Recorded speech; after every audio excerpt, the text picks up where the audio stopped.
Mendekati gelaran KTT G20 pada bulan November 2022 mendatang, kesadaran dan inisiatif penanaman mangrove semakin menjadi perhatian banyak pihak. Seperti yang dilakukan oleh Jarum Trees for Life atau DTFL pada Rabu 31 Agustus 2022, menggagas diskusi interaktif atau talk show di Wantilan Pura Dalam Penataran Suwung, Pemogan, dan Pasar. Dilanjutkan dengan penanaman 5.000 pohon mangrove. Diskusi yang dilaksanakan secara hybrid ini mengupas tentang tanaman mangrove yang memiliki kekayaan fungsi fisik, ekologi, sosial, dan ekonomi. Diskusi diikuti sekitar 150 orang dari kalangan mahasiswa aktif di Pulau Dewata yang tergabung dalam Darling Squad. FX Supanji selaku Vice President Director Jarum Foundation mengatakan, menggandeng mahasiswa karena semangat mereka untuk menggetok tular atau menyampaikan info dari satu orang ke orang lain. Tentu terutama mahasiswa ya. Mahasiswa ini kan komunikasinya cepat, geraknya cepat, dan inovasinya bagus, sehingga diharapkan akan menstimulir semua kalangan ya. Termasuk bapak ibunya juga ya, oh iya bagus gitu. Menularnya lebih cepat. Pada diskusi tentang konservasi lingkungan ini, Akademisi Institut Pertanian Bogor atau IPB, Sony Trison, menjelaskan luasan hutan mangrove Indonesia sebesar 3.364.76 hektar memiliki valuasi 156 triliun lebih per tahun. Sementara, Direktur Rehabilitasi Perairan Darat dan Mangrove, Direktorat Jenderal Pengelolaan Daerah, Aliran Sungai dan Rehabilitasi Hutan atau PDASRH, Kementerian Lingkungan Hidup dan Kehutanan yakni Inge Retnowati memaparkan, jika ada hal-hal yang perlu diperhatikan sebelum melakukan penyelamatan mangrove. Bagaimana kita punya kegiatan, kenapa kita harus melakukan kegiatan, itu harus kita awali dengan kita kenal dulu apa itu mangrove, kenapa mangrove penting, kenapa kita harus melakukan sesuatu terhadap mangrove. Dalam acara hari ini, Bapak Ibu, teman-teman semua, adik-adik semua, kita akan mengenal lebih jauh tentang mangrove dan kita akan juga menanam nanti ya, menanam mangrove. Dan mengenal mangrove bukan hanya mengenal bentuk tanaman apa itu, tapi juga mengenal bahwa mangrove punya manfaat yang sangat penting, sangat tinggi nilainya, bukan hanya secara lingkungan, bukan hanya untuk menyelamatkan lingkungan, tapi juga untuk sosial dan ekonomi. Nah, dengan manfaat mangrove yang tinggi itulah kita berupaya melestarikan mangrove, bahkan pada area yang bagus, cocok sebagai habitat mangrove, kita usahakan untuk rehabilitasi. Masih saya tidak menyebutkan satu-satu manfaatnya, tapi nanti mungkin jadi quiz ya panitia, mungkin ada quiz nanti apa saja manfaat mangrove, tapi saya kasih bocoran sedikit. Dia menjadi tempat memijah ikan sehingga banyak perikanan dan seterusnya. Dia untuk keanekaragaman hayati, dia penahan abrasi. Tadi dijelaskan betapa dalam film PT Jarum betapa upaya harus kita lakukan karena pesisir pantai kita sudah mendapatkan ancaman dari gelombang tinggi. Nah, dan banyak lagi manfaat lain yang kita akan ikuti, kita akan dengarkan dalam acara hari ini. Nah, Bapak Ibu, teman-teman semua, adik-adik semua, Bapak Ibu, dengan manfaat mangrove yang tinggi itu, oh ya jangan lupa, saya sebut satu lagi, saya bocorkan satu lagi, karena mangrove mempunyai kemampuan menyimpan karbon 4-5 kali lebih besar daripada tanaman hutan di daratan.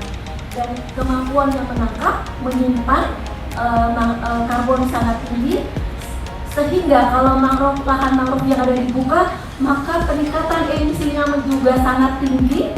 Dan karena itu melalui mangrove kita bisa berkontribusi terhadap pengendalian perubahan iklim global. Turut hadir influencer Nanda Mirdad yang mendorong generasi muda sadar dan cinta alam. Kesulitannya, kendalanya buat saya sekarang anak-anak muda sekarang mungkin kayak lebih banyak yang fokus ke hal-hal yang bukan negatif sih, ke hal-hal tapi lebih ke hal-hal yang tidak berdampak baik gitu. Jadi kebanyakan justru hal-hal yang berdampak baik untuk lingkungan seperti ini tuh malah tenggelam gitu. Nah, itu yang harus kita angkat sebenarnya, itu yang harus kita sadarkan anak-anak muda betapa pentingnya, dan bahwa kalian dan kita semua ini adalah generasi yang sebenarnya responsible terhadap masa depan bumi kita. Caranya itu yang kayak tadi saya bilang, menurut saya kita nggak perlu muluk-muluk, nggak perlu tiba-tiba jadi expert dalam hal lingkungan, nggak perlu. Yang pertama kita harus lakukan adalah terjun dulu langsung. Kita kenali dulu medannya seperti apa. bumi itu seperti apa sih gitu, dan betapa indahnya dunia ini gitu, bumi ini. Baru dari situ kita akan muncul kesadaran untuk mau menjaga, mau ikut melestarikan. Misalnya pertama, kita jangan berkontribusi lah dengan apa yang bisa bikin dunia ini tuh makin buruk gitu, keadaannya climate change ini makin buruk. Misalnya yang kayak tadi saya bilang, tolak sedotan gitu. Kalau kalian pergi belanja, bawa kantong belanja sendiri. Terus hal-hal kecil mungkin yang kita nggak sadarin, kalau mandi nggak usah lama-lama, sayangin air kita gitu, itu juga penting banget. Terus banyakin makan plant based, itu juga sangat berpengaruh banget, karena seperti yang kita tahu industri farming itu kan kontribusinya besar sekali terhadap climate change ini gitu. Jadi sebenarnya banyak, asal kita mau cari tahu, rasa curiosity kita tinggi, banyak sekali hal-hal kecil yang kita bisa lakukan untuk menyelamatkan bumi ini. Dan kita yang pertama harus menyadari kalau kita semua ambil bagian. Jadi jangan hanya menyerahkan ke pemerintah, jangan hanya menyerahkan ke orang-orang yang berwenang aja, tapi sadari ini juga bagian dari langkah kita. Bukan hanya diskusi, pada kesempatan itu juga digelar penanaman 5.000 bibit mangrove di kawasan utama mangrove, Pemogan, dan Pasar Selatan.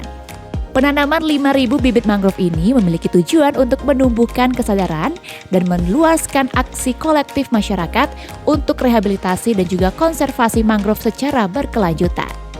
Inisiatif ini merupakan kelanjutan dari program konservasi ekosistem mangrove yang sudah dijalankan oleh DTFL sejak 14 tahun terakhir. Sementara itu, Asisten Pemerintah dan Kesra Provinsi Bali yakni Igede Indra Dewa Putra mengapresiasi kegiatan penanaman dan konservasi mangrove ini.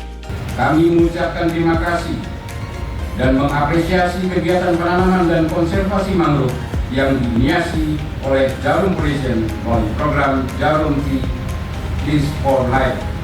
Kegiatan ini merupakan aksi nyata penanaman mangrove sebagai simbol upaya keberlanjutan lingkungan, mengurangi efek perubahan iklim, serta wujud kepedulian dan pelestarian hutan mangrove.